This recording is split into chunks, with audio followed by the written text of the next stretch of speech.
ଆଜି ମୋ ବାପ ଘରେ ନବରାତ୍ରି ପୂଜା ଥିଲା। 9 ଦିନ ପର୍ଯ୍ୟନ୍ତ ଠାକୁରାଣୀଙ୍କ ସାମ୍ନାରେ ଏମିତି କଳସ ବସାଯାଏ ଆଉ ଅଖଣ୍ଡ ଦୀପ ମଧ୍ୟ ଜଳା ହୁଏ। ଠାକୁରାଣୀଙ୍କ ପାଖରେ ଯାହା ବି ଭୋଗ ଲାଗେ ସବୁ ପିଲାଙ୍କୁ ବଣ୍ଟାଯାଏ। ନବମୀ ଦିନ ରୋଷେଇବାସ ହେଇ ଛୋଟ ଛୁଆଙ୍କୁ ଖାଇବାକୁ ଦିଆଯାଏ। ତ ଏ ଭିଡ଼ିଓଟି ରାମନବମୀ ଦିନର। ଆମେ ସକାଳୁ ସମସ୍ତେ କାମରେ ଲାଗି ଯାଇଥିଲୁ। ଚୁଲି ପାଖରେ ବହୁତ ଜୋରରେ ଖରା ହେଉଥିଲା, ତ ସମସ୍ତେ କିଛି କିଛି ଯାଇ କରିଦେଇ ଆସୁଥିଲୁ। ତା ଭିତରେ ଆମର ଅରୁଆ ଭାତ ଆଉ କ୍ଷୀରି ହେଇଯାଇଥିଲା, ଆଉ ଚୁଲିରେ ଡାଲମା ବସିଥିଲା। ଖଟା ପାଇଁ ଏଠି ଟମାଟୋ ଅଙ୍ଗୁର ସବୁ ଏମିତି ରେଡ଼ି ହେଇ ଥୁଆ ହେଇଥିଲା। ବୋଉ ଏପଟେ ଡାଲମା ଯାଇ ଟିକେ ଦେଖୁଥିଲା, ତା ଭିତରେ ଆସି ଏପଟେ ଖେଚୁଡ଼ି କରିଦେଇଥିଲା ଠାକୁରାଣୀଙ୍କ ପାଖେ ପୂଜା ହେବା ପାଇଁ।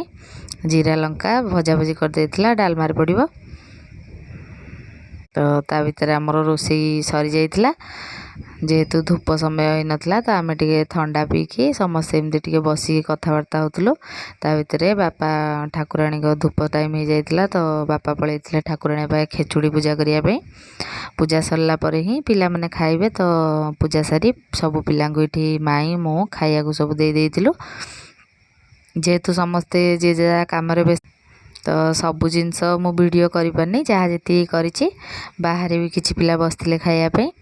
ତ ଖାଇବା ସରିଲା ପରେ ମୋ ବୋଉ ଏଠି ସବୁ ପିଲାଙ୍କୁ ଖାତା ପେନ୍ କିଛି ଦକ୍ଷିଣା ସବୁ ପିଲାଙ୍କୁ ଦେଇ ଦେଇଥିଲା, ଯେଉଁଟା ଆମର ସବୁବେଳେ ବି ହୁଏ।